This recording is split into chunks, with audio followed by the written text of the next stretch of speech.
Halo, apa kabar? Saatnya Anda menyimak Berita Medan bersama saya Nadira Ali. Sejumlah berita menarik akan kami sajikan untuk Anda dan berikut 3 berita utama hari ini.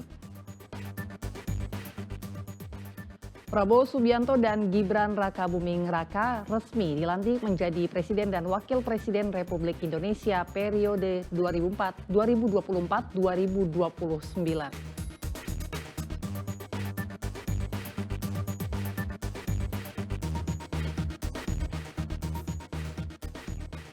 Satu dari 3 tim SAR Kota Medan yang hilang di Sungai Laubiang, Kabupaten Karo, ditemukan selamat.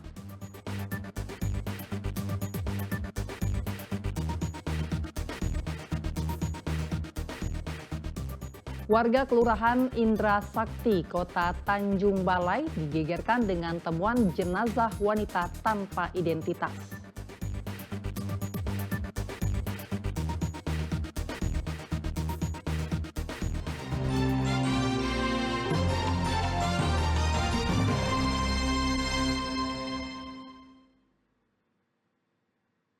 Hari Minggu 20 Oktober 2024, Prabowo Subianto dan Gibran Rakabuming Raka dilantik menjadi Presiden dan Wakil Presiden Republik Indonesia periode 2024 hingga 2029.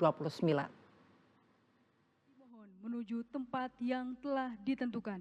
Pasangan Prabowo Subianto dan Gibran Rakabuming Raka dilantik menjadi Presiden dan Wakil Presiden Republik Indonesia periode 2024-2029 di Gedung Nusantara, Komplek Parlemen, Jakarta.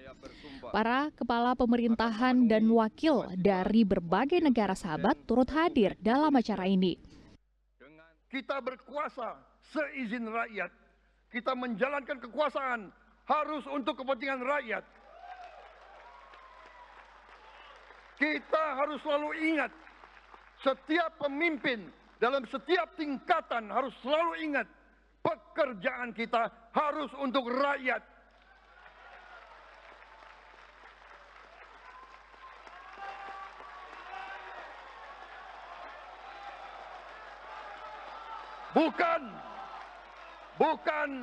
Bukan kita bekerja untuk diri kita sendiri. Sebelumnya pada 24 April 2024, Komisi Pemilihan Umum Republik Indonesia menetapkan pasangan Prabowo Subianto, Gibran Rakabuming Raka sebagai pasangan calon presiden dan wakil presiden 2024. Prabowo Gibran meraih 96.214.691 suara atau 58,59% dari total suara sah nasional dan memenuhi sedikitnya 20% suara di setiap provinsi yang tersebar di 38 provinsi di Indonesia. Tim Liputan melaporkan. Satu dari 3 tim SAR Kota Medan yang hilang di Sungai Laubiang, Kabupaten Karo, ditemukan. Korban ditemukan dalam keadaan selamat setelah pencarian dengan bantuan kamera drone.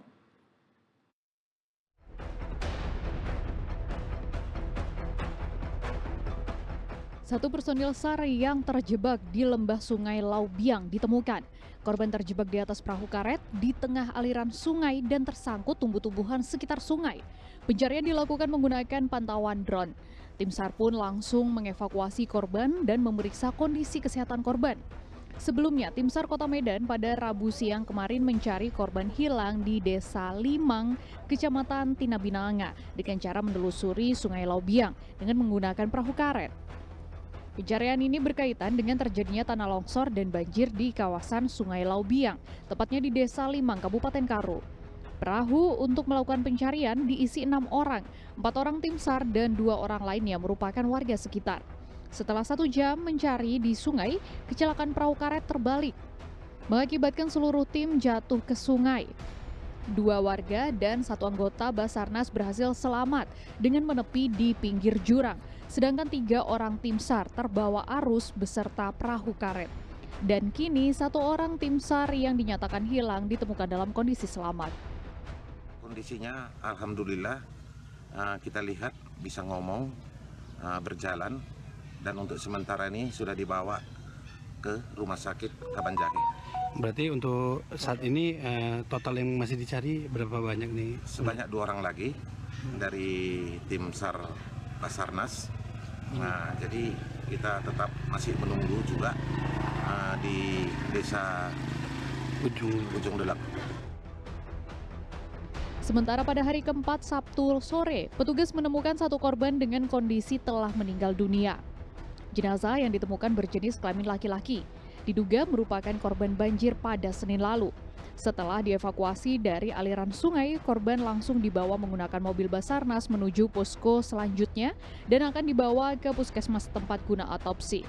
Petugas gabungan masih fokus terhadap pencarian korban termasuk 2 petugas Basarnas yang hilang. Muhammad Hamdani melaporkan dari Kabupaten Karo.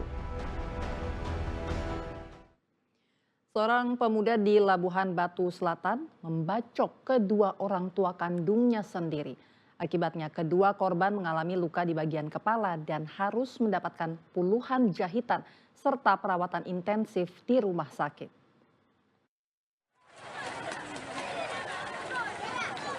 Korban pembacokan yang merupakan kedua orang tua pelaku masih menjalani perawatan di salah satu klinik di Kelurahan Langgapayung, Kabupaten Labuhan Batu. Korban harus mendapat perawatan intensif setelah dianiaya anak kandungnya, yaitu Andri Syahputra, pada Kamis malam. Kejadian tersebut berawal saat kedua orang tua pelaku beserta adiknya sedang beristirahat di dalam rumah. Tiba-tiba pelaku pulang dalam keadaan mabuk dan langsung saja menyerang kedua orang tuanya dengan sebilah parang yang dibawanya dari belakang rumah. Tanpa pikir panjang, pelaku menyerang ibunya di bagian kepala. Melihat aksi nekat sang anak, ayah pelaku langsung menghalangi dan akhirnya ikut terkena senjata tajam di bagian kepala. Aksi keributan tersebut pun terdengar tetangga hingga melaporkannya ke petugas Polsek Seikanan, Kabupaten Labuhan Batu.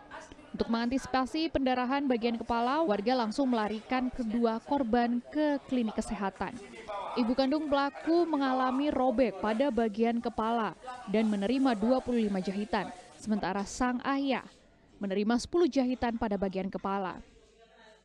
Ibu kandungnya mengalami luka bacok di bagian kepala, begitu juga ayahnya mengalami luka di bagian kepala. Kalau pemicunya nanti itu materi untuk penyidikan.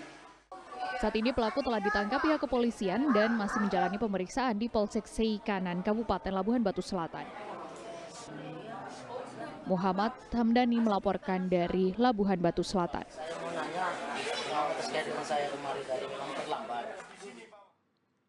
Polisi meringkus pelaku perampokan truk bermuatan 10 ton beras di Jalan Lintas Sumatera, Kabupaten Langkat.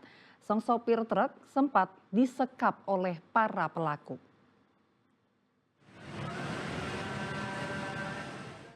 Kepolisian Resort Langkat bersama Disretkrimum dan Ditintelkam Polda Sumut menangkap 1 dari 3 orang pelaku perampokan. Para pelaku merampok isi 1 unit truk bermuatan beras 10 ton pada 24 September lalu. Korban mengendarai truk cool diesel bermuatan 10 ton beras berhenti di jalur lintas Langkat Aceh untuk makan siang. Namun ketika hendak mematikan mesin, 3 orang menghampiri korban, mengaku sebagai polisi dan menanyakan barang apa yang dibawa korban. Dengan menodongkan senjata tajam, korban kemudian diminta untuk membawa kendaraannya ke daerah Tandem Kota Binjai. Setibanya di lokasi, korban kemudian disekap dengan mata ditutup, kedua tangan diborgol dan kaki diikat tali. Kemudian pelaku membawa kabur hasil curian 10 ton beras beserta 2 unit telepon genggam korban. Berdasarkan dari laporan warga, petugas kemudian mengevakuasi korban dan berhasil menangkap korban beserta barang bukti pistol rakitan milik pelaku. Pada saat parkir di rumah makan tersebut, sebelum mematikan mesin, si korban didatangin 3 orang pelaku mengaku petugas dan menodongkan dan memaksa korban naik dan dibawa ke Binjai, ke arah Binjai. Tepatnya di jalan tol Binjai, korban oleh pelaku dikap, ditutup matanya dan diikat tangannya ke belakang dan diturunkan di jalan tol. Hingga kini pihak kepolisian masih mengejar 2 tersangka lainnya, sementara untuk korban mengalami kerugian hingga 500 juta rupiah dan untuk tersangka terancam dengan hukuman 9 tahun penjara. Muhammad Hamdani melaporkan dari Langkat.